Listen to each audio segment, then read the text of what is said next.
야, 진짜 이 차량 가지고는 못 갈 도로가 없을 것 같아. 보니까 좀 내려갈 수도 있을 것 같은데, 이 정도면. 야, 진짜 차가 컨셉은 확실합니다. 차가 자꾸 도로 안 좋은 곳으로 자꾸 가게끔 만드네요, 사람을. 왜냐하면 그쪽으로 가면 더 재밌거든요. 그냥 일반적인 이 평평한 이 도로 상황이 여기도 좀 좋지는 않은데 평평한 도로를 가고 싶지 않아요. 얘는 좀 이게 격한 도로를 좀 들어가야 돼요. 이런데 여기도 좀 격한데 이런데 막 들어가야 돼.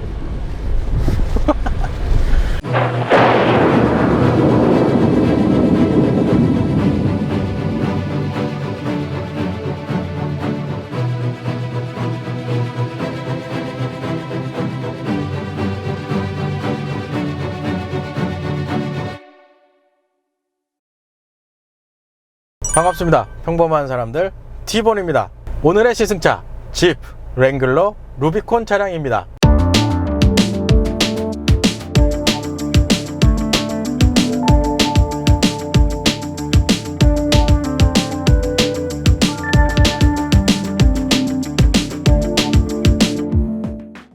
일단 이 루비콘 차량 지난번 전시장에서도 촬영을 했지만 지프 비전 오토모빌 동탄 전시장에서 차량을 제공해 주셨습니다. 앞으로 지프 차량도 이 시승기가 쭉 진행을 할 예정이니까 혹시 관심 있는 차종 있으면 하단에 댓글 남겨주시길 바랍니다. 그러면 빨리 시승을 계획을 세워서 촬영을 해보도록 하겠습니다. 일단 이 루비콘 차량 지난번 전시장에서 촬영했던 랭글러 모델 트림 중에 하나입니다. 조금 쉽게 설명드리면 트림을 총 3가지로 크게 나눌 수 있을 것 같은데 랭글러 오버랜드, 그리고 랭글러 루비콘, 그리고 마지막으로 픽업 트럭인 글래디에이터, 이렇게 좀 나눌 수 있을 것 같아요. 1세대 랭글러 같은 경우는 1987년에 첫 출시를 했고요. 현재는 4세대 모델이 판매 중에 있습니다. 이 4세대 모델은 한국 시장에 2018년 8월에 공식 출시를 했고요. 출시 당시 모델 트림 같은 경우는 스포트, 사하라, 루비콘 이렇게 3가지의 종류로 판매가 됐었는데 이 사하라 모델이 지난번 전시장에서 잠깐 촬영했던 오버랜드 모델로 바뀌었고요. 스포츠 모델은 이제 모델 구성에서 빠져 있고 루비콘 차량, 그렇게 해서 루비콘과 오버랜드 모델 이렇게 2가지의 모델이 남은 겁니다. 이게 처음에 들으시면 약간은 헷갈리실 수도 있을 것 같은데 랭글러에는 오버랜드와 루비콘이 있다, 그리고 랭글러보다 루비콘 차량이 오프로드의 성향이 좀 더 강하다, 이렇게 생각하시고 거기에 랭글러에서 픽업 트럭이 필요하다 그러면 글래디에이터 모델이 있다, 이렇게 생각하시면 될 것 같아요. 뭐 여담이지만 이 랭글러 차량 올해 플러그인 하이브리드 이 모델도 출시 계획이 있고요. 이 루비콘 차량에 V8 자연흡기 엔진까지 적용돼서 또 출시 계획을 가지고 있다고 합니다. 이게 개인적으로 V8 엔진이 가장 궁금해요. 이 출시를 한다고 하니까 빨리 좀 만나봤으면 좋겠어요. 그래서 이 루비콘 차량의 경쟁 차종, 사실상 국내 차량에는 직접적으로 경쟁할 수 있는 모델이 좀 애매하긴 합니다. 그래서 수입차로 보면 랜드로버의 디펜더, 그리고 국내에는 조금 생소할 수 있지만 포드의 브론코 모델을 좀 꼽을 수가 있을 것 같아요. 그래서 작년 판매량만 보면 랭글러 차량의 판매량이 그래도 좀 높은 편이고요. 이 상세 트림으로 가면 루비콘 차량의 판매량이 좀 높습니다. 그리고 그 다음으로 사하라 차량, 그러니까 오버랜드 차량의 판매량이 따르고 있고요. 그러니까 이 지프 차량을 구매하시는 이 분들의 성향 자체가 오프로드를 감안하고 이 차량을 선택을 하시기 때문에 그런 부분이 반영이 돼서 루비콘 차량이 좀 판매량이 높지 않을까, 이런 생각이 들어요. 그래서 현재 시승하고 있는 이 랭글러 루비콘 차량의 판매 가격, 일단 모델 트림은 루비콘 2도어, 그리고 4도어, 파워탑 이렇게 3가지의 모델 트림으로 지금 판매를 하고 있고요. 현재 시승하고 있는 모델은 루비콘 파워탑 모델이에요. 그러니까 제일 상급 트림이라고 보시면 될 것 같아요. 그래서 공식 판매 가격은 6,740만원입니다. 이 가격은 공식 가격이고요.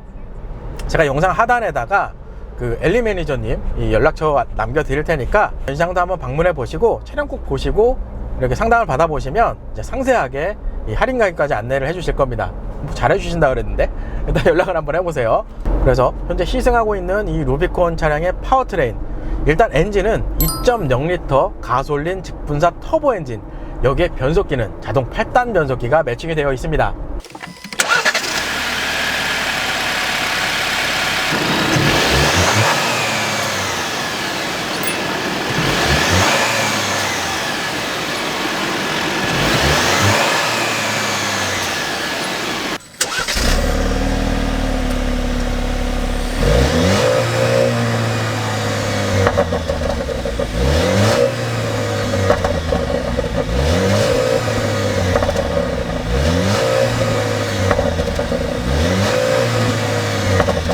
그래서 최고 출력 272마력, 최대 토크 40.8kg 포스미터의 스펙을 가지고 있고요. 2.0L 터보 엔진이라는 걸 감안하면 이 차량의 파워트레인은 나쁘지 않은 수준입니다. 뭐 제 생각엔 괜찮다고 봐요. 거기에다가 락트랙 HD 풀타임 사륜구동 시스템까지 탑재가 되어 있습니다. 이게 엘리 매니저님한테 제가 확인을 해보니까 오버랜드에 적용된 이 사륜구동 시스템보다는 확실하게 좀 더 앞선 사륜구동 시스템이 적용이 되어 있다고 합니다. 전형적으로 이 루비콘 차량은 오프로드에 맞춰져서 세팅이 되어 있다, 이렇게 이해를 하시면 될 것 같아요. 뭐 그리고 차량의 공차 중량은 2.1톤 수준이고요. 복합 연비는 8.2km 리터당 이렇게 형성이 되어 있네요.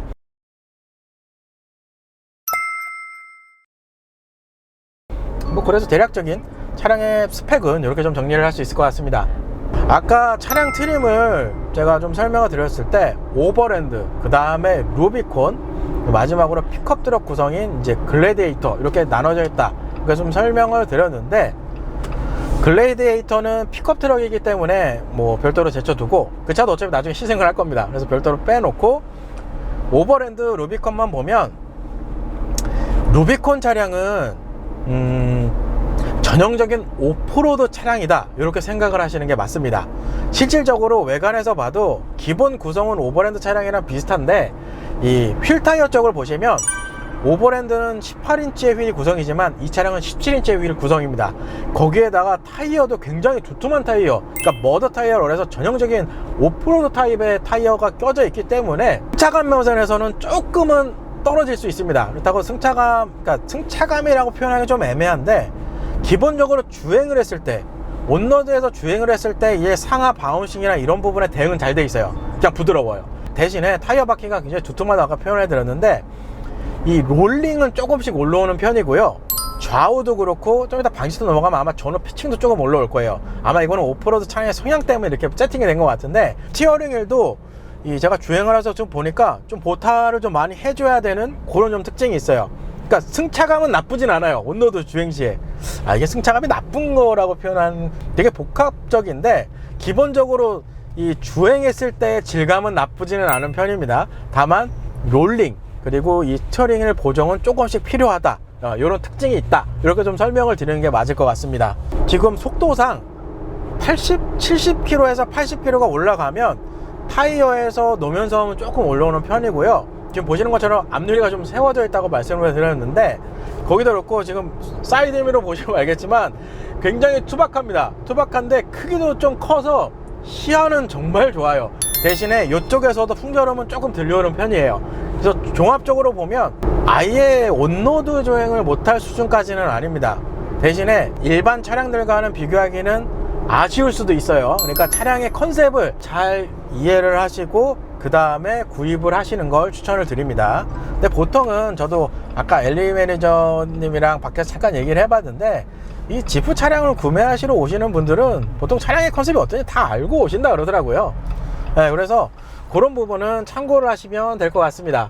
과속 방지턱 구간으로 들어왔고요. 야, 이게 좀 고민입니다. 사륜구동을 놓고 가야 되나? 그냥 후륜구동으로 가야 되나? 일단은 초반 진입은 이 후륜구동으로 한번 가볼게요. 이게 좀 의외인데, 아까 온로드 주행했을 때는 좌우 롤링이 조금 올라오는 편이에요, 이렇게 얘기를 했는데, 실질적으로 도로 사정이 좋지 않은 곳, 그 방지턱 구간에서는 의외로 하체가 단단하게 잡아줍니다. 이건 좀 특이하네요. 그래서 오히려 온로드 주행보다는 이 약간 도로 사정이 안 좋은 곳, 이런 곳에서 주행했을 때 주행 안정감이 더 좋은 편이에요. 이거 좀 특이한 세팅이네요. 지금 여기도 오케이. 이거 굉장히 특이하네요, 이게. 일단 내리면 사륜 오토 들어가나요? 트레인을 볼까요? 일단은 사륜 구동으로 놓고 이 상태에서 한번 주행을 해보겠습니다. 지금 사륜 파트타임으로 구성을 했어요. 자, 이제 가볼까요? 확실히 이 사륜 파트타임 구성으로 넘어가니까 하체 쪽이 좀 더 묵직해졌습니다. 이게 주행 안정감이 더 좋은 것 같아, 이게. 오호. 이게 확실히 안정감이 확 잡힌 것 같은 느낌이 드네요 지금 보니까. 자, 이거 묵직하네 이게. 이제 뭔가 잡힌 느낌이 납니다. 야, 이거 신기하다. 이런 식으로 일단 후륜구동으로 들어갔을 때, 그리고 파트타임 사륜구동으로 놨을 때 차량 거동면에서는 확실히 차이가 있습니다. 사륜구동 시스템으로 뺐을 때 하체 쪽이 좀 더 묵직하게 올라오는 그런 기분을 만들어주기 때문에, 그래서 상대적으로 보면 후륜구동보다 사륜구동으로 놨을 때 좀 뭔가 좀 안정감이 있는 느낌이 든다, 이 생각이 좀 드실 수 있어요. 이건 뭐 특징이니까 참고하시면 될 것 같아요. 그러면 여기서 다시 내놓고 후륜구동으로 바꾸고요. 얘도 수동 제어가 가능하거든요. 일단 후륜구동으로 빠졌고, 변속기를 좌측으로 당기면 이제 수동 제어가 가능합니다. 제가 변속은 2단입니다. 풀악셀. 우와, 이거 뭐야? 이거는 수동으로 빼면은 변속을 안 해주는군요. 우와.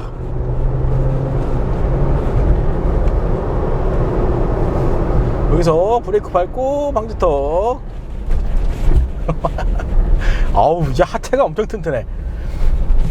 이게 변속기가 좀 특징이 있는 게, 이거를 수동으로 빼버리면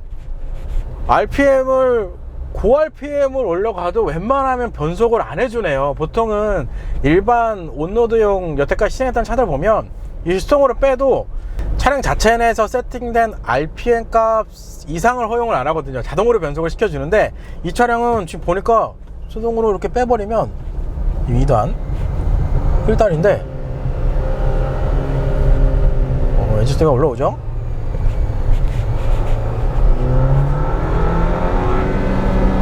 변속을 안 해줍니다. 이런 식으로 요렇게. 야, 이거 진짜 오프로드의 이 특성을 잘 살려놨구나. 그렇죠? 오프로드 가면 변속을 안 해주는 게 오히려 낫죠. 갑자기 고단 변속으로 들어가면 RPM이 갑자기 확 떨어지는 경우가 있거든요. 보통 이 가솔린 엔진 같은 경우는 RPM이 좀 높습니다. 그래서 RPM을 좀 높게 써야 차량이 이제 힘을 받으면서 나가는 느낌을 주기 때문에 요거는 괜찮은 구성인 것 같아요. 그래서 뭐 잠깐 달려봤지만 2.0L 가솔린 터보 모델 치고 수치상도 나쁘지 않았거든요. 거기에다가 이 차량이 2.1톤인데 이 밟았을 때 나가는 이 가속해주는 느낌도 어느 정도 좀 들어오는 편이에요. 그건 좀 특징으로 할 수 있을 것 같고, 고 RPM으로 넘어가면 이 엔진에서 들어오는 엔진음도 조금 허용이 되는 편입니다. 그거는 참고를 하시면 될 것 같아요. 날렵하게 살짝만 틀어도 이렇게 치고 들어갈 수 있는 이런 모션을 만들어주는 모델은 아니에요. 오프로드 특성에 맞춰서인지 모르겠지만 이런 식으로 움직여도 거의 직진으로 가요. 이렇게 보타 각도가 일반 차량보다는 조금 더 넓은 것 같아요. 느낌상. 근데 이게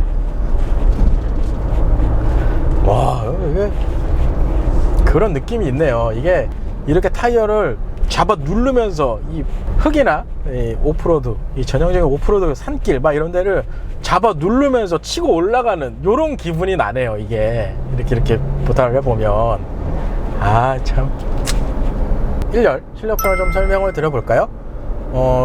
일단 실내 전체적인 인테리어 구성은 상당히 마음에 들어요. 구성 자체가 이게 뭔가 투박하지만 전체적인 실내 인테리어 구성이랑 잘 맞게끔 디자인을 해놨어요.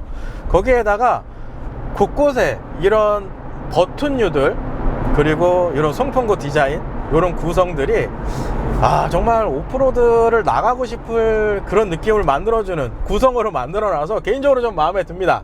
보이는 계기판 7인치 TFT 디스플레이가 적용된 클러스터 계기판이 적용이 되어 있습니다. 뭐 계기판 구성으로만 보면 그렇게 크게 나쁘지 않은 구성이고요. 이 가운데 지금 디스플레이가 좀 작긴 하지만 여기에도 윌리스 모델의 실루엣이 이렇게 탁 보여집니다. 요런 거 세세하지만 되게 이뻐요. 이렇게 돼 있고, 요 가운데 정보창을 통해서 다양한 정보도 표기가 가능합니다. 뭐 요즘 추세가 계기판을 완벽하게 다 디지털로 꾸려놓는 게 추세이긴 하지만 실질적으로 차량의 컨셉을 생각하면은 나쁘지 않다, 이렇게 좀 정리를 할 수 있을 것 같아요.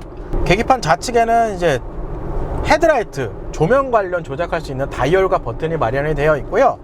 요 다이얼도 굉장히 투박하게 섬세하게 디자인을 잘 해놨습니다. 그리고 지난번 오버랜드 차량 시승할 때도 설명을 드렸지만 창문을 열 수 있는 레버는 이쪽에 없습니다. 이쪽에 마련이 되어 있어요. 왜냐하면 도어를 뜯을 수가 있기 때문에. 이 스티어링 휠은 크기 자체는 나쁘진 않은 편이고요. 지난번 시승했던 차량들과 비교를 하면 살짝은 좀 크기가 큰 편입니다. 그건 좀 특징이라고 할 수 있을 것 같아요.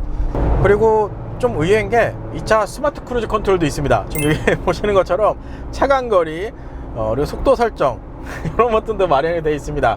차로 유지 기능은 따로 없습니다. 그냥 어댑티브 크루즈 컨트롤만 있다, 이렇게 이해를 하시면 될 것 같아요. 그리고 보이는 디스플레이 8인치 디스플레이가 적용이 되어 있고요. 일단 방식은 터치 방식으로 되어 있어요.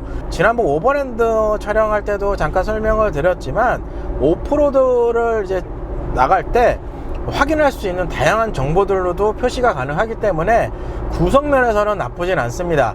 그리고 제가 지금 동탄 전시장에서 이제 시승기 촬영하는 곳까지 이동하면서 애플 카플레이어를 지금 연결해 놓은 건데 해상도면에서도 나쁘지 않고요.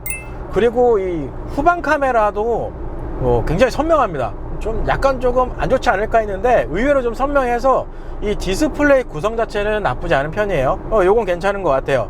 그 디스플레이 하단 쪽은 에어컨 컨트롤 조작 버튼류들이 마련이 되어 있고요. 기본적으로 좌우 독립으로 컨트롤이 가능합니다.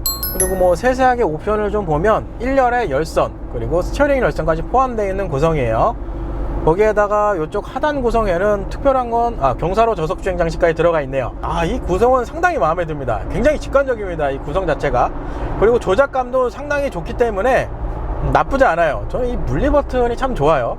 그 하단에는 12V 파워 아울렛, 그리고 이거는 이제 이 유리를 오픈할 수 있는 레버가 이쪽에 마련이 되어 있습니다. 좀 특이하죠. 그리고 여기 원래 이제 커버로 이렇게 덮여져 있는데 미디어 슬롯인데 억스 단자 그리고 USB 타입 A와 C 포트 각 하나씩 마련이 되어 있어요. 그리고 그 하단에는 요거는 좀 특별한 기능인데 지난번 오버랜드에는 요 기능이 없습니다. 이 디퍼런셜 락 그리고 스웨이바 이 조작할 수 있는 버튼이 마련이 되어 있습니다.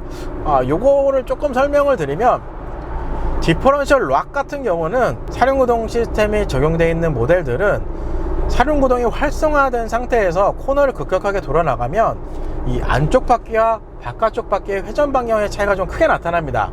그래서 이 구동 회전수를 보정을 해줘야 돼요. 그걸 보정을 안 해주고 똑같은 이 비율로 출력을 내보내면 이 안쪽 바퀴가 밀려서 나가요. 예전에 제가 카이런 차량 시승했을 때 딱 그 사륜구동 시스템을 제가 써봤는데 굉장히 밀려서 이쪽 바퀴가 되게 부하가 많이 받는 형식으로 차가 이렇게 돌아 나가거든요. 근데 요즘 차들은 온로드 주행도 어느 정도 좀 보정을 해주려고 회전을 급격하게 돌아 나가거나 차량의 구동이 좌우가 다를 때 보정을 해줍니다. 그래서 회전수를 맞춰줘서 부드럽게 코너를 이렇게 탈출하게끔 해주는데 이게 사실 오프로드에 나가면 상당히 안 좋습니다. 그래서 오프로드에 나갈 때 이 디퍼런셜 락을 아예 눌러 놓으면 어떤 방식이든지 똑같은 구동으로 배분을 해줍니다. 그래서 요거는 오프로드 뛰실 때 사용하신다, 이렇게 이해를 하시면 될 것 같고요. 그 옆에 스웨이바 같은 경우는 한쪽 바퀴가 높은 곳에 걸려 있을 때 그럼 이쪽 바퀴가 크겠죠. 그래서 서스펜션 스트로크 자체를 뭐 최대한 30cm까지 늘려줍니다, 강제로. 그래서 이 지면에 이 타이어를 닿게끔 해줘서 지면을 탈출할 수 있게끔 도움을 주는 구성이에요. 요거는 전륜에만 해당이 됩니다. 그리고 그 하단에는 8단 자동 변속기 레버.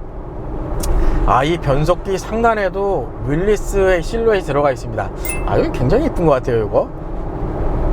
그리고 변속기 좌측에는 이제 사륜구동을 제어하는 레버가 별도로 많이 되어 있어요. 사이드 브레이크는 이 레버 형식으로 당기는 구성.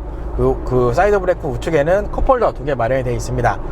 그리고 그 안쪽에 이제 센터 콘솔이 있는데 센터 콘솔은 총 2단계로 열리고요. 맨 상단 쪽을 열면 좀 낮은 수납 공간이 나오고 하단까지 완전히 열면 되게 깊은 수납 공간이 나옵니다. 차량 크기를 봤을 때는 이 수납 공간은 굉장히 넉넉한 편입니다. 요건 좀 장점으로 꼽을 수 있을 것 같아요. 그리고 파워탑 모델이기 때문에 이 상단 탑은 1000으로 되어 있습니다. 이게 1000이란 표현이 맞는지 모르겠지만 그래서 구성은 이렇게 되어 있어요. 그래서 완전히 다 오픈을 시킬 수도 있고 뭐 일반적인 상태에서 이렇게 닫아놓고 가시면 될 것 같아요. 근데 요거는 좀 감안을 하셔야 될 게, 아무래도 탑이 천으로 구성이 되어 있기 때문에 소음 부분에서는 약간은 좀 취약할 수 있습니다. 근데 요게 이렇게 시끄럽거나 그러진 않고, 위에 좀 풍절음이 들리는구나, 딱 요 수준으로 풍절음이 좀 올라옵니다. 요건 좀 특징이라고 꼽을 수 있을 것 같아요. 그리고 여태까지 시승했던 차량들과 좀 다른 부분, 이 지금 대시보드 보시면 대시보드 깊이감이 상당히 짧습니다. 그래서 그런지 모르겠지만 깊이감도 짧고 높이도 어느 정도 낮기 때문에 앞쪽 시야가 상당히 좋아요. 이 본닛이 거의 끝까지 다 보일 정도로 시야는 좋은 편이에요. 좀 그게 특징으로 할 수 있을 것 같고요. 그리고 일반 차량들이랑 다르게 앞유리도 굉장히 좀 이렇게 수직으로 서 있는 편이에요. 요즘 차량의 특징이 좀 그렇게 구성이 되어 있어요. 뭐 그래서 전체적인 이 실내 인테리어 구성을 보면 이 컨셉에 맞게 구성과 디자인은 잘 만들었다, 뭐 이렇게 좀 정리를 할 수 있을 것 같습니다. 일단은 큰 도로는 아닌데 앞에 차가 많이 가서 어댑티브 크루즈 컨트롤을 한번 써볼게요. 34로 지금 세팅이 됐네요. 셋을 누르니까. 여기가 50km입니다 길게 누르면 10단위씩 올라가죠. 한 번 더 올라가야 될 것 같아. 그렇지. 이렇게 해놓고 차간거리는 지금 뭘로 되어 있나요? 이거요. 저 조그만한 아이콘으로 보이는군요. 차간거리는 총 4단계로 조정이 가능하고요. 앞에 차량이 좀 그래도 가니까 한 3단계로 해놓고 가볼게요. 이게 사람 욕심이라는 게 생기는 거예요. 차라리 그러면 핸들 이 조향, 그러니까 차로 유지도 다음에는 나오면 좋을 것 같다라는 생각도 드는데, 뭐 차라리 컨셉만 보면 이 어댑티브 크루즈 컨트롤 기능도 있는 것도 나쁘지는 않죠. 그렇죠. 없으면 아쉽고 있으면 안 어울리긴 하지만 좋은 거고, 이렇게 되는 거죠.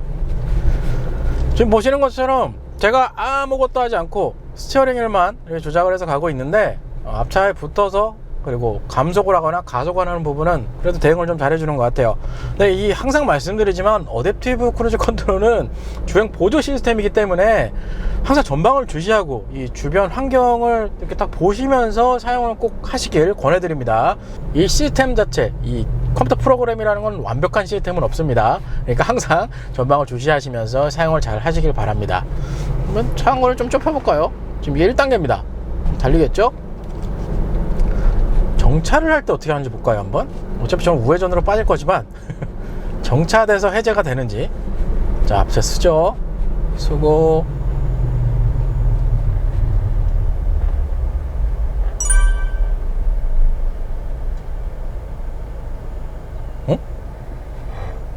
이건 해제가 안 되네요? 해제가 되네요. 아무래도 이 기능은 이렇게밖에 될 수가 없는 게, 이 전자식 파킹 브레이크 시스템이 아닙니다. 보통 전자식 파킹 브레이크가 들어가면 오토홀드까지 같이 들어가거든요. 근데 그 시스템이 없기 때문에 이런 식으로 해제가 된다고 보시면 될 것 같아요.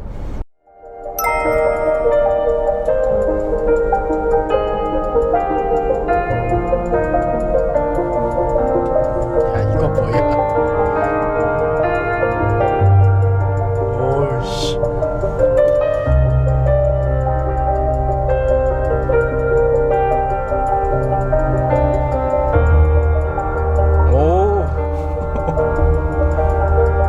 이거 조작이 되나?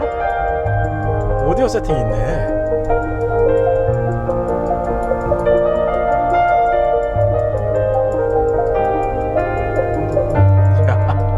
여기 뭐야 이거? 웬만한 거 다 있네 이거.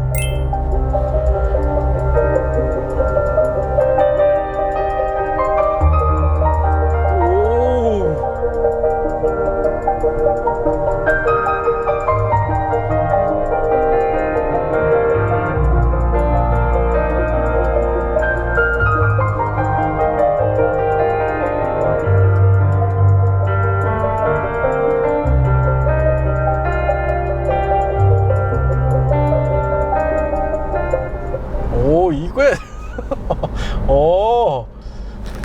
일단은 예상외로 스피커 좋습니다. 이게 고음 올라가면 이 안 좋은 스피커들은 약간은 잡음이나 약간 좀 지저분한 소리를 만들어 주는데, 고음도 상당히 깔끔하게 잘 나오고요. 중저음 베이스가 상당히 잘 나와요. 이 베이스 처리가 상당히 잘 돼 있어요. 그래서 야 이거 여기 스피커도 괜찮네 이거. 아니 스피커를 어떻게 이렇게 만들어놨지? 일단 기본적인 사운드 시스템, 지난번에 뭐 대부분의 브랜드 차량에서도 되게 많이 이제 들어보고 경험을 좀 해봤지만, 모르는 제가 들어도 사운드 시스템도 괜찮습니다. 이 베이스에서 올라오는 진동 그리고 이 소리의 크기, 이런 것들이 전체적으로 이렇게 싹 깔려서 들어와서 굉장히 좋고요. 지금 보시는 것처럼 오디오 세팅 부분이 있어서 전후 좌우 밸런스도 되고, 중, 고, 중, 저음 이 레벨 게이지까지 다 맞출 수도 있어요. 야 이건 뭐 희한하다. 특이하네. 오프로드 할 때 노래 크게 틀어놓고 다녀도 되겠네요. 이게 이쪽으로 다 이렇게 퍼지게끔, 아까 이 소리 영역 자체도 조정이 가능하기 때문에 이거는 괜찮은 것 같아요. 야, 이 스피커까지. 그러니까 의외에 이게 괜찮은 기능이 많이 있네요. 지금 보니까. 이 재밌는 차네요. 드디어 큰 도로로 나왔고요. 사실상 이 차는 이 온로드 주행보다는 오프로드에 초점이 맞춰져 있는 차이긴 하지만, 그래도 가속 성능은 어느 정도 나오는지 한번 잠깐 테스트를 해 보겠습니다. 이거는 차량 특성으로 보셔야 될 것 같아요. 이 차 가지고 뭐 가속감 테스트 이렇습니다 저렇습니다, 뭐 이거는 그렇게까지 비교할 건 아닌 것 같고, 오늘은 좀 바쁘겠네요. 보통 제가 이 변속을 손을 잘 안 댔는데 오늘은 이거 제어를 좀 해야 됩니다. 예전에 기존에 시승했던 차들은 자동으로 다 변속을 해줬는데, 수동으로 빼도 뭐 그래도 오늘은 재밌게 한번 달려보도록 하겠습니다. 프럭스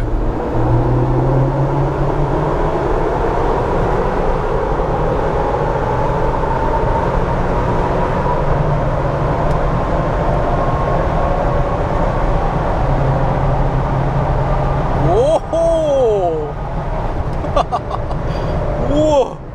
우와 오, 야 이거 차가 요런 기분이 좀 있습니다. 이게 일단은 차선을 변경하고요.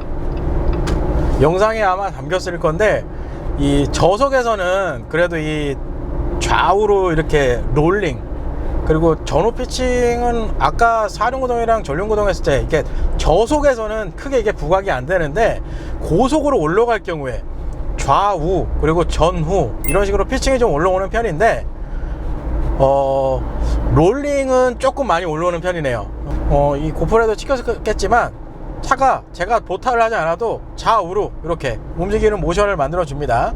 아까 서두에도 말씀드렸지만 이 차는 차량 특성 자체가 오프로드 타입이기 때문에 뭐 차량 특성으로 이렇게 생각을 하시면 될 것 같아요. 뭐 이 차 가지고 고속 주행할 거는 아닌 것 같고, 뭐 그래도 전체적으로 2.0L 터보 가솔린 그리고 8단 자동 변속기의 이 스타일, 이런 것만 보면 프락셀을 밟았을 때 보통 2.0L 다른 차량들은 터보 모델, 특히 이런 모델들은 프락셀을 밟으면 바로 이렇게 튀어나가는 모션을 만들어주는 이 시스템이 되어 있었는데, 이 지프 차량 같은 경우는 초반에 약간은 딜레이가 좀 있습니다. RPM으로 제가 아까 언뜻 봤는데 4,000은 넘어가면 그때부터 이제 힘을 받아서 밀어주는 느낌이 나고요. 제가 변속은 5,000에서 5,500 RPM 사이에서 수동으로 제어를 했어요. 아까 5,500이 넘어가면 RPM을 더 이상 상승시키지 않고 RPM을 딱 고정시킨 상태에서 주행을 해주기 때문에 1,000에서 5,500 RPM 요 사이에서 변속을 했을 때 밀어주는 느낌이 좀 좋은 것 같아요.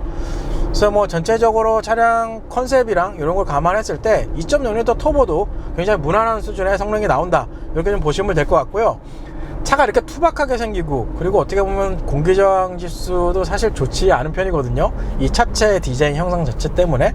그럼에도 불구하고 2.0L 터보 모델 시승했던 차량들의 속도만큼은 올라왔습니다. 그만큼 파워트레인 쪽에는 성능이 괜찮은 편이에요.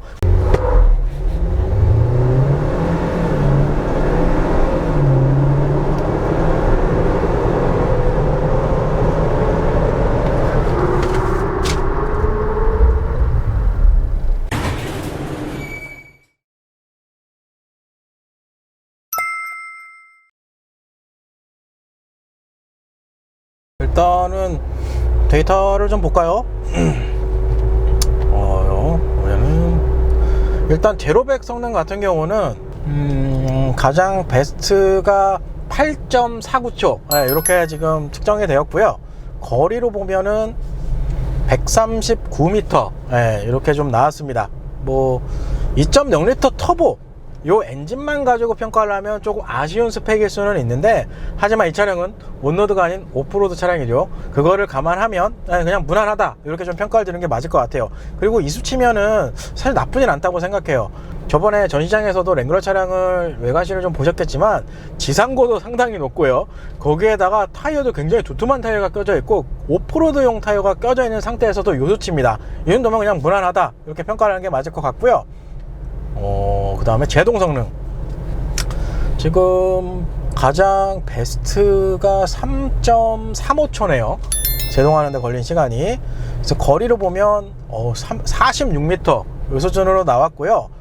반복적으로 테스트를 했을 때 제일 안 나왔던 거리가 48m 요 수치인데, 그러면 한 2m 정도의 오차가 있는 것 같은데, 이 반복적으로 테스트해도 46m에서 48m 내외로 동일한 성능이 나오는 거는 장점이라 꼽을 수 있고, 사실 이 정도 수치면 온로드 SUV랑 비교를 하면 조금은 아쉬운 수치일 수도 있습니다.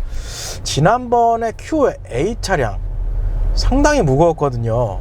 지금 이쪽에 데이터를 제가 따로 안 빼놨는데, 그 차량이 제가 알기로 40m 초반대로 제가 찍힌 걸로 그때 확인이 됐는데, 그거에 비해서는 조금은 아쉽지 않나 이렇게 좀 생각이 들 수 있지만, 요거는 차량의 특성으로 설명을 드린 겁니다. 그래서 뭐 오프로드 차량을 감안하면 이거 가지고 안 좋습니다, 좋습니다 이렇게 평가하기 좀 애매하고, 기본적인 파워트레인 성능, 제동 시스템은 요 수준으로 이렇게 나오니까 요거는 참고하시면 될 것 같아요. 그러면 제가 지금 오프로드, 이게 오프로드로 하기는 좀 뭐하지만 그래도 비포장 도로로 좀 나왔습니다. 이 상태에서 한번 테스트를 한번 진행을 해 볼게요. 오랜만에 고프로를 밖에다 설치를 했습니다. 이 상태에서 D드라이브로 놓고 사륜 파트타임으로 이렇게 빼고 들어갔죠? 이 상태에서 한번 주행을 해 보겠습니다. 참고로 디퍼런셜 락 그리고 스웨이바 이 기능은 사륜 로우 기능까지 내려가셔야 됩니다. 여기는 사륜 로우를 쓸 정도의 도로는 아니기 때문에 이 상태에서 한번 주행을 해 볼게요. 좀 상황이 좀 되게 격한 데를 찾아야 되는데, 이게 짧은 시간에 제가 오다 보니까 오프로드를 가실 때 좀 참고하실 만한 사항을 좀 설명을 드리면, 현재 이 지프 차량은 유럽형 범퍼 기준으로 출시를 해서 판매를 하고 있거든요, 한국 시장에. 진입각은 한 36도, 램프각 20도, 그리고 이탈각은 약 한 31도 정도 이렇게 나온다고 이해를 하시면 될 것 같습니다. 여기에 피칭이랑 이 롤링 상태도 다 이렇게 확인이 되기 때문에 이런 걸 감안하셔서 오프로드를 주행하실 때 참고하시면 될 것 같아요. 이게 탁탁 파트타임이 걸리는 게 이렇게 느껴지네요. 여기도 야, 이거 여기가 저번에 한번 시승기 어떤 차인지 제가 기억이 안 나는데, 여기 한번 들어왔다가 나가는데 애먹은 적이 있어요. 근데 여기 뭐 이 차는 그냥 가네요. 그냥 진짜 차 오프로드 진짜 좋은 데 있으면 진짜 이 차 끌고 나가면 진짜 이렇게 어깨 힘 딱 들어가고 운전할 수 있을 것 같아요. 이제 도로가 조금씩 격해지죠.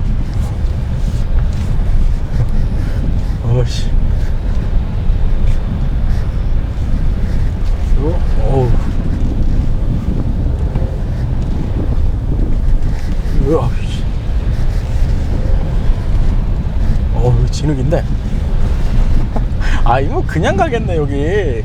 와, 예전에 이게 확실히 이 성향 자체를 딱 알고 거기에 맞는 지형이나 이런 도로 이런데 딱 맞춰서 오면 운전 재밌다니까요. 야, 이거 오랜만에 우리 채널에서는 이 오프로드는 진짜 처음 이렇게 적극적으로 시승하는 것 같은데, 오랜만에 오프로드 감성 이거 되게 좋네요. 이거 좋네. 이거 재밌네. 이래서 이 오프로드를 가시는 이 느낌이 있구나. 이런 느낌 때문에 이렇게 도로 이렇게 가는구나. 근데 이게 반대로 생각하면 조수석에 이 탑승하는 탑승객이 이런 걸 싫어한다, 그러면 좀 문제가 있겠는데, 이 운전하는 사람은 상당히 재밌습니다. 이 도로가 그래도 완벽한 오프로드라고는 하기 뭐하지만 그래서 이런 길을 이렇게 편안하게 이렇게 다닐 수 있다는 자체가 굉장히 장점이지 않을까 생각이 들어요. 제가 여기를 예전에 한번 지프 차량 이 동탄 전시장에서 연락이 오고 한번 사전 답사를 와본 적이 있어요. 혹시나 이 주행을 해도 되는 곳인지 그리고 주변 차량에 피해가 없는지 확인을 했는데 이 단계 넘어가면 저쪽에 도로가 좀 심하게 안 좋더라고요. 그래서 거기 예전에 스튜디오 차량 끌고 잠깐 왔다가 여기저기 다 긁히고 막 그래가지고 좀 그런데 이렇게 생각했는데 오늘은 이 차 갖고 갈 수 있을 것 같아요. 와 이거 야 이거 재밌다 이거. 야 이렇게 여기를 빨리 통과한 적이 없었는데 사전 답사 올 때만 해도 여기가 이렇게 쉬운 일반 차들이 오기에는 되게 부담스러운 도로거든요 여기가. 그럼에도 불구하고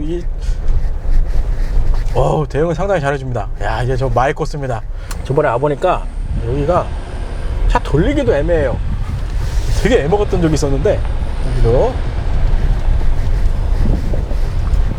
이거 이래서 오프로드를 타는구나. 진짜 이렇게 뒤에다가 텐트 탁 싣고 캠핑 장비 딱 실은 다음에 이런 도로 막 싣고 나가서 사람이 없는 조용한 곳에 그늘에다가 딱 차 세워놓고 거기서 밥 먹고 그러면 되게 재밌을 것 같아요.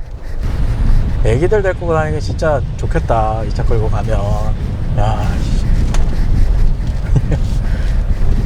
이상하다. 저번에 제가 스튜디오 차량 타서 여기 왔을 때 되게 심했거든요. 여기는 가면 안 되겠다 해서 되게 힘들게 돌려서 나갔던 기억이 나는데 이 뭐 도로 사정이 어떻든 간에 이 차는 그냥 다 해집고 나가는 기분이라 뭐야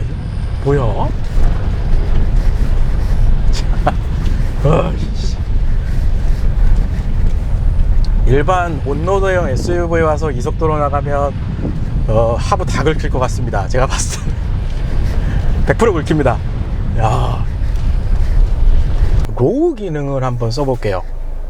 이 로우는 변속기를 뉴트럴로 바꿔놓고 이 상태에서 끝까지 이렇게 내리면 됩니다. 이렇게 내리면 차로 로우 들어갔고요. 이 상태에서 디퍼런셜 락을 이렇게 잠겼습니다. 이러면 동일하게 이 구동 배분을 해줍니다. 이 상태에서 한번 다시 뒤로 놓고 완전 저속으로 가셔야 됩니다. 이거는 자세 제어 장치도 해제가 됐고요. 이거는 정말 저속에서만 사용을 하셔야 되겠구나. 거의 완전 요속도에서 사용을 하셔야지 2000rpm이 넘어가면서 이 엔진 회전수가 급격하게 이렇게 그냥 상승돼 버리는, 힘은 들어가지 않고 그런 스타일로 만들어 주네요. 요 살은 로우 같은 경우는 저속에서만 사용을 하시길 권해드립니다. 거의 20km 이하에서 사용을 하셔야 될 것 같아요. 지금 보니까 파트타임으로 넘어오면 트랙션 컨트롤까지 켜지고요. 디퍼런셜 락도 다시 원상태로 돌아갑니다. 다 풀렸죠? 잠기지 않았죠? 이 상태에서 한번 주행을 해볼게요. 일반적인 도로, 이런 약간 비포장이나 포장이 안 돼 있는 이런 도로에서는 이제 저속으로 70km 이하의 속도로 파트타임으로만 놓으셔도 운전하시는데 전혀 부담이 없을 것 같고요. 살은 로우 같은 경우는 완벽한 산길이나 조금 바위나 이런 것들이 좀 많아서 굉장히 심한 구간, 거기 구간에서만 사용하시는 걸 권장해 드립니다. 그게 맞는 것 같네요. 일반적인 웬만하면 살은 H를 크게 벗어나지는 않을 것 같아요. 여기도 좀 격한데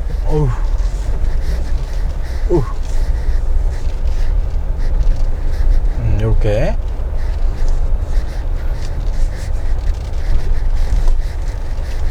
이거 뭐 이렇게 그냥 쉽게 가는 도로였나 이게? 일단 이렇게 해서 오늘은 지프 랭글러 루비콘 차량을 이 오프로드에서 마무리를 한번 해보도록 하겠습니다. 평가라기보다 전체적인 이 루비콘 차량의 특성으로 이해를 하시는 게 맞을 것 같고요.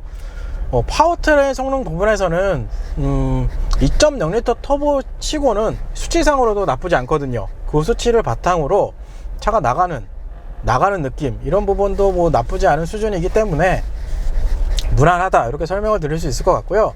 실질적으로 오프로드에 나와서도 그 파워트레인 성능 자체가 부족하지 않은 성능이다, 이렇게 좀 생각이 돼요. 여기서 견인까지 해보면 정말 완벽한 이 테스트가 될 것 같은데 차량이 따로 없기 때문에 일단 파워트레인 성능은 그렇게 좀 평가를 할 수 있을 것 같고요. 승차감 부분, 차량을 구입하실 때 그래도 약간은 온로드의 성향이 좀 있다 그러면 오버랜드도 약간은 승차감 쪽으로는 좀 그럴 수는 있지만 그래도 루비콘 차량보다는 훨씬 나을 수는 있습니다. 이 루비콘 차량은 차량 특성 자체가 오프로드에 중점적으로 맞춰져 있다, 이렇게 생각을 하시고 차량을 보시는 게 답이 될 것 같아요. 온로드를 그렇다고 해서 완전히 주행을 못해 이런 건 아닙니다. 어떤 분들한테는 온로드 괜찮은데? 라고 생각하시는 분들도 있고, 또 어떤 분들한테는 이거 약간 온로드용 SUV보다는 좀 불편하구나 이렇게 생각하시는 부분도 있지만, 한 가지 간단한 건 승차감은 나쁘진 않아요. 대신에 차량이 이제 컨셉이랑 그리고 이 타이어 이런 특성들 때문에 롤링이 조금 올라오는 이런 부분이 있지, 그거 이외에는 그래도 승차감 부분에서는 온로드 주행했을 때도 나쁘지는 않은 편입니다.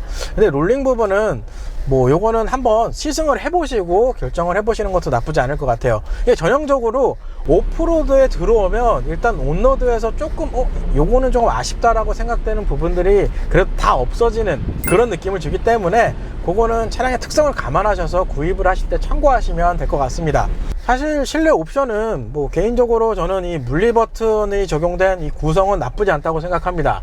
가장 큰 장점은 뭐 굉장히 직관성이 뛰어나요. 그래서 제가 물리 버튼을 좀 좋아하는데, 이런 세세한 투박한 디자인이긴 하지만 그래도 이 차량의 특성에 잘 맞게 디자인도 잘 되어 있고요. 실제로 이 구성면에서는 괜찮다 이렇게 좀 말씀을 드리고 싶어요.